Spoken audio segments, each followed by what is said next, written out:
Hello. And welcome, I'm Sean Ireland. I'm Sydney Ireland. And I'm not sure if you know, but we have a radio show, Sean and Sid Show. It's a podcast, it's a video podcast as well. And we just happen to be mother and daughter. Yes, we do. But we are so honored tonight to be with you for the Alzheimer's Association's annual Evening of Impact. Alzheimer's definitely had an impact on our family, and we're just glad to be here to honor my papa and your daddy. And I like the theme, memories and food. Everybody can bring back some kind of memory associated with a meal. Absolutely. Yeah. I think some of my fondest memories of Papa were, he was always the head of the table. And he had the best sense of humor, and that's kind of where you got his one-liner jokes were at dinner. He always had something to say that was just perfect, right on cue. He was not a cook. Not a cook. No. But a good eater. Yeah, he was a great eater. He could not boil water. He could not, I don't think he used a microwave, did he? No. But luckily for him, he had 4 daughters and a wife, my Nana, that cooked for him all the time. He was a great eater. He was a great eater, even when he started showing signs of Alzheimer's. Now, we all had kind of, you have to find some fun, humorous moments, or you'd be so sad all the time. But one thing that was always fun for my sisters and myself is that we knew that my dad was such a kind man that he would never tell my mom when he didn't like something she cooked, right? And we knew what those things were because we would all roll our eyes and go, ugh, that kind of thing. So when he got Alzheimer's, and he got to a point where he had his own opinions, and he would spit out the food that he never liked. The truth comes out. And Mom, Nana, would go, well, you've always loved taurine. Why are you spitting that out? And we'd all look at each other like, he never liked that stuff. He was the sweetest guy. He just didn't have the heart to tell her. It was fun. But one thing he loved. Ice cream. Ice cream. Every single night. He would end his night with ice cream. Yeah, he loved it so much. And coming up in a little bit, you'll see Jenny Brittenbauer. I think she would have ice cream or 2 pint that Papa would have loved as well. Yeah. Salted caramel. Yes, one of them. And what was the brambleberry? Brambleberry. Delicious. He loved them all. Anyway, so that's why we're here. We're here to help raise money, of course. We're here to support an incredible cause, and it's Alzheimer's Association of Central Ohio. So we should probably right now bring in the man who also makes that happen. He is the executive director of the Alzheimer's Association Central Ohio. Here's Vince McGrail. Thanks, Sean and Sydney. When my family got together, we were surrounded by food because we were surrounded by people. We had a large family and they were all good cooks. And every holiday, the table would be covered with food. We'd have photos of each holiday meal together, just filled with food. My Aunt Eleanor and my grandmother, my aunt is here, and my grandmother here, Esther, raised me and my 6 sisters, and they worked at a restaurant called Mickey's Restaurant, east of Zanesville, Ohio, where we grew up. And this photo is a holiday meal that the staff at the restaurant were having together, and that's what our family get-togethers were like in our family. But as good as the food was, it was more about connection and more about conversation, connecting with one another and having a great time together. And that's what tonight's about. I'm Vince McGrail. I'm the executive director of the Alzheimer's Association in Central Ohio. Thanks to all of you for taking the time to connect with us tonight. While we would love to have shared an in-person dinner tonight, we're excited to share the night with you, enjoying a meal together across Central Ohio, in our own homes, and talking about what we can accomplish together. We're so thankful for the support you've given us to help us reach more families and drive our vision of a world without Alzheimer's and all other dementia. I want to thank PwC for committing to the cause as our leading sponsor this evening. Our work would not be possible without the continued support from our dedicated sponsors. Thank you to Home Care Assistance, to Nationwide, to Ohio Health, and the Geraldine Schottenstein Foundation. This event is unique in that we have sponsors that are companies, foundations, and even those that make personal sponsorship commitments to the cause. You can see our full list of sponsors on the screen here tonight. Again, thank you. We're truly grateful. Tonight, we're taking just a few minutes to reflect on our impact we're having in the community and appreciate the fact that we're all in this together, helping one another and working to move research forward faster. Here in Central Ohio, our staff and volunteers have continued throughout the pandemic to reach out remotely to those in need, connecting them to resources and providing education, support groups online, and help us plan events to pull people together. We're so thankful for the awesome volunteers we have, and we're looking forward to coming back together once it's safe and connect with you all in person. We're reaching thousands of people in Central Ohio who need us, thanks to your support. We're lucky to have our volunteers, those who do community education or lead support groups for us, or help plan our events, or sit on our chapter board. I'm happy to introduce two of those awesome volunteers for our chapter, Rod and Jennifer Blau. Rod was diagnosed with Alzheimer's and Lewy body dementia at the age of 58, and he's been an advocate for this cause, has served on the association's early stage advisory group, and now is a board member of the Central Ohio chapter. His wife Jen has also served as an advocate, joining me with thousands of others in Washington, D.C. to help push for policy changes at the federal level, and she was recently appointed by Ohio Governor Mike DeWine to the Alzheimer's Disease and Related Dementia Task Force. She's representing the needs of caregivers in Ohio. We're lucky to have them with us in Central Ohio, and we're lucky to have them with us tonight. Rod and Jen? Hi, I'm Rod Blau, and I'm joining you today with my beloved wife, Jennifer. We're members of the local Alzheimer's community. Jen and I have lived in Central Ohio for over 25 years. This is where we met and were married, and where we've raised our two children, Alyssa and Cole. Graduates of Wittenberg and The Ohio State University, respectively. Our children now, too, have roots in Central Ohio. Like many of you, we've been looking forward to this evening. We have fond memories of family recipes like my dad's barbecue ribs and like our grandmother's strawberry pie and carrot cake. And while these memories are sweet, the sweetest memories we have are the ones that we share with the family we love. For example, this week, Cole and Alyssa were here for burritos and board game night. We can't imagine a better way to spend an evening. Thank you, Jen.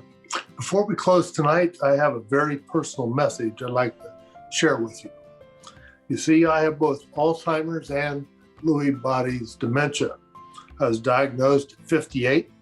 My career as a corporate business executive was cut short very abruptly. My entire life, our lives, turned on their heads. I'm now 62, and it's apparent from the progression of my disease that the illness that cut short my career will likely do the same with my life. Nonetheless, Jen and I and the kids have helped me to build a wonderful life today, full of love and family time. It's likely too late for a cure for me. It's not too late, however, to eradicate the diseases of dementia from future generations, our children, our grandchildren. I want them to live in a world free from dementia. And that can happen. We're on the cusp of scientific breakthroughs that offer the promise of a cure. It is for this reason that Jen and I have committed our time, our energy, and our money to the Alzheimer's Association. Tonight, I'm here to thank you for what you have already done, and to ask you to do just a bit more if you can. Please, if you're able, make a further contribution to the work of the Alzheimer's Association. It's for our loved ones, our partners, and our children. Thank you. May God bless you and your family.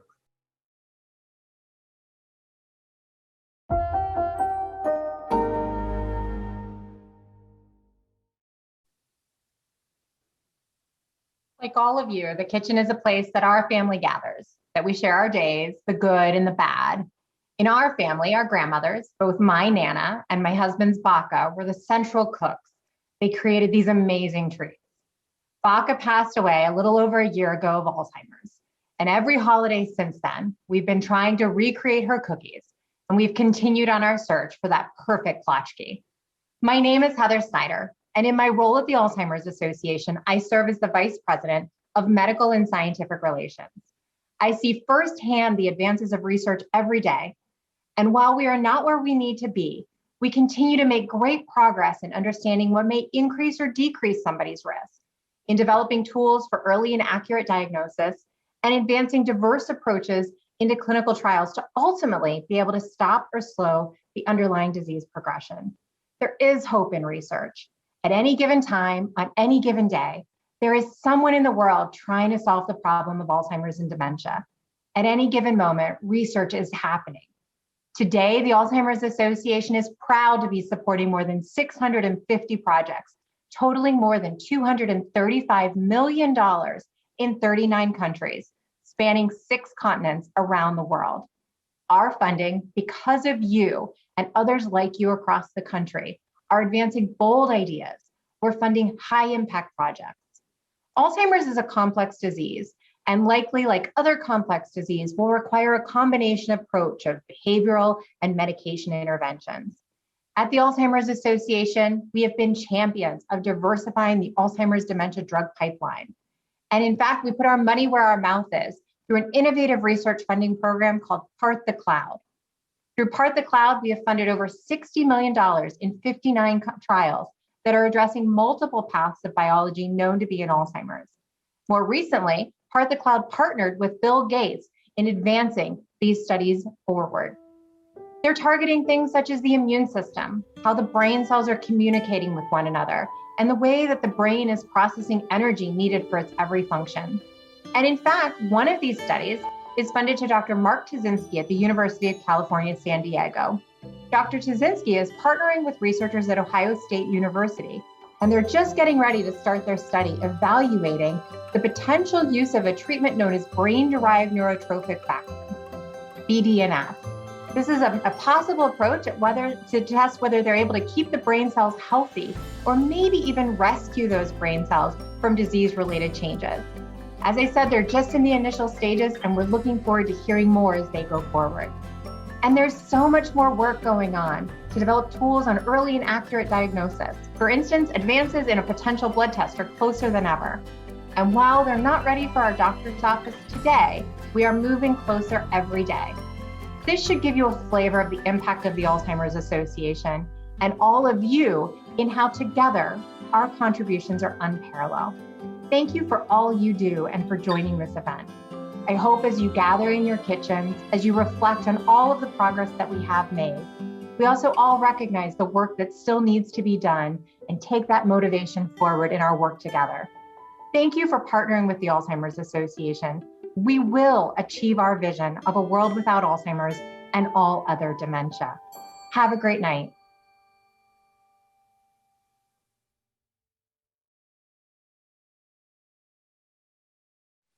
Hello, I'm Harry Johns, the President and CEO of the Alzheimer's Association. It's a pleasure to be with you, though I'm sorry we can't be together live. I thank you so much for everything you've done for the Alzheimer's Association over time and in these challenging pandemic times. You have made it possible for us to continue across all of our work. And I thank you personally. My mom had Alzheimer's, my wife Cindy's mom had it, and her mom did too. So I thank you personally, as well as on behalf of the association, for making it possible for us to continue our efforts in diversity, equity, and inclusion, where we have many new partners on work that has reached more people and work that will continue beyond these pandemic times. Our concern and awareness work has continued. Recently issuing our most recent Facts and Figures report, continuing the discussion of Alzheimer's even when the media has needed to cover COVID-19, of course, we have been able to get them to continue our work to get the public to discuss Alzheimer's and other dementia, moving everything else we do. And you've made it possible for us to continue to advance in public policy, passing several pieces of legislation this year, our Elder Justice Act, the Improving Hope Act, the Younger Onset Act, in addition to increasing federal research for Alzheimer's and other dementia by $300 million annually, making the total now, each and every year, $3.1 billion of funding to advance the research effort. That makes such a difference in what will ultimately occur to change the course of this disease. So thank you for that as well. Care and support risk reduction has advanced on multiple fronts. We've actually been doing new programs in this kind of format, reaching more people per program in care and support than previously. And we've continued to move with health systems to change the way that they provide care that will make a difference ultimately for millions of people. And in this past year alone, thanks to you through all of our efforts, our 24/365 helpline and our presence at alz.org, we've reached millions of people who needed our support in these times, thanks to you.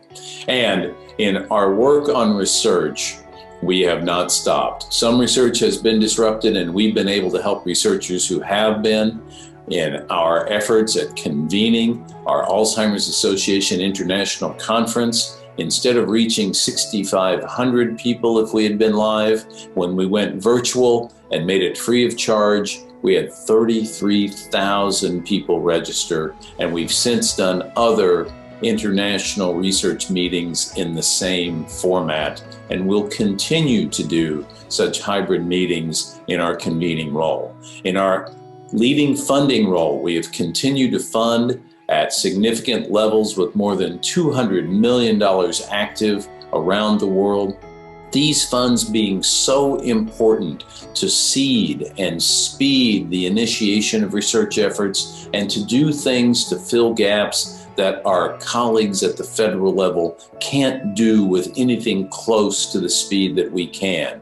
We work closely with them, but we don't have the constraints that they do. So it takes all of that effort, your support in advancing research, where we can be so nimble and identify such important things to do quickly that ultimately can be scaled by those federal dollars. And all of those research efforts now have us advancing in detection and in risk reduction. Research we have funded or actually delivered directly and continue to, and in treatments where we have made a difference in so many ways for the first drug that has ever been before the FDA that could potentially change the underlying course of disease. Without the association, that drug simply wouldn't be in the position it's now in. And we have advocated and will continue to with the FDA for approval of aducanumab, and they have indicated that they will make a decision at the FDA by June. So you have made such a difference in so many ways. Just one last little story. The facts and figures that we did release, we know made it to the White House because Joe Biden himself acknowledged what is the terrible potential cost of $1.1 trillion annually if we don't change the course of the disease before mid-century. But I believe we will, thanks to you being here right now, and to all of the things that you've done and continue to do to help the Alzheimer's Association lead this cause worldwide. I thank you for that, and I am confident we will indeed achieve our vision of a world without Alzheimer's and all other dementia. Thank you again. I look forward to seeing you hopefully sometime soon. Take care.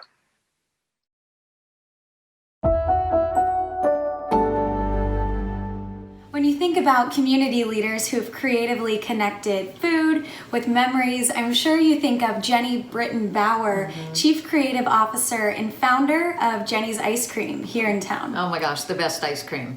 In fact, we fight over pints. We really do. It's like a delicacy. Sometimes we get multiple pints, especially in the summer. We'll lay them out on the island and our family goes crazy. It's not pretty, but it's delicious, I'll say that. We are thrilled that she is here today to help raise awareness for this worthwhile cause. Here's Jenny. Thank you, Jenny.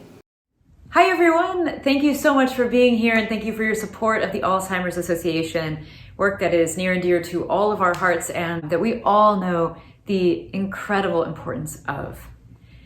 Memory is really important to all of us, and it is important to me in obviously my daily life, but also in my work. Ice cream is all about scent. We think of it as flavor, but actually it's really scent. And scent, more than anything else, it seems like, is so connected to your brain and to your memory.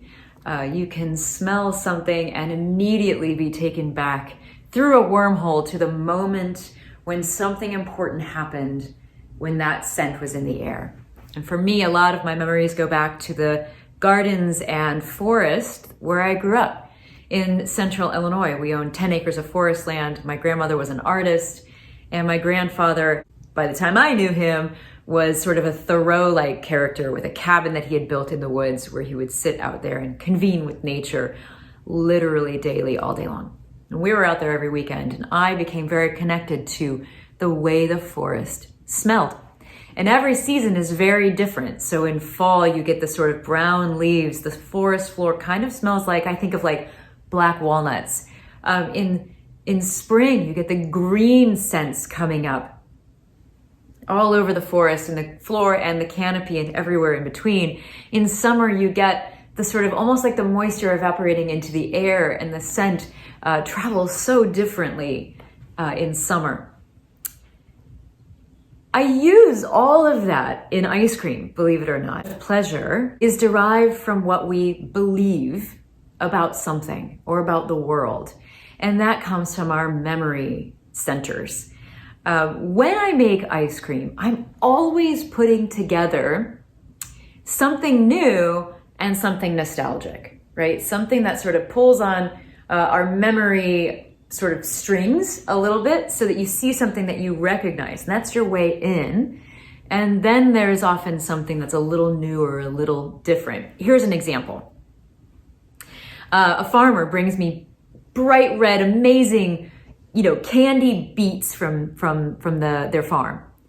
And I know that beets make really beautiful ice cream, but nobody really wants beet ice cream. We just don't associate beets and ice cream together. So the way that I solve that problem is thinking, what is a beet like? Well, a beet is like a carrot. So we all know and love carrot cake, right? So I can shred the beets and turn it into like a cream cheese, walnut, carrot cake, but beet cake ice cream. And now we've got this extremely amazing hot pink ice cream that's carrot cake, but it's actually beet cake, right? And everybody goes crazy for it and is in love with it. It's got all those spices of carrot cake and that yummy cream cheese and then that hot pink from the beets. And everyone's crazy for it. Simple beet ice cream, people don't want. It's all about memory. It's all about what gets us in, what makes us sort of enjoy something. And that's why I am so excited to be here tonight in support of the Alzheimer's Association with you, right alongside you, and why I also am excited to continue my support of the organization. So I want to say thank you again. I can't say it enough, and let's continue this extremely important work. Mwah! Have a great night.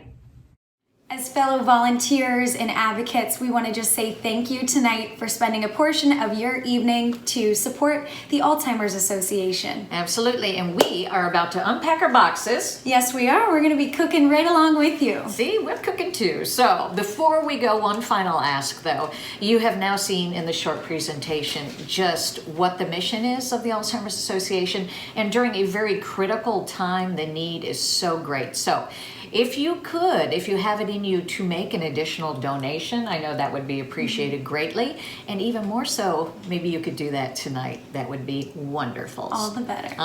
Have a great night. Let's get cooking. By the time I went off to college and came back home, he was reaching that point where he had to kind of remember who I was. She would ask me questions and I would answer. And 2 minutes later, she would ask me the same exact question.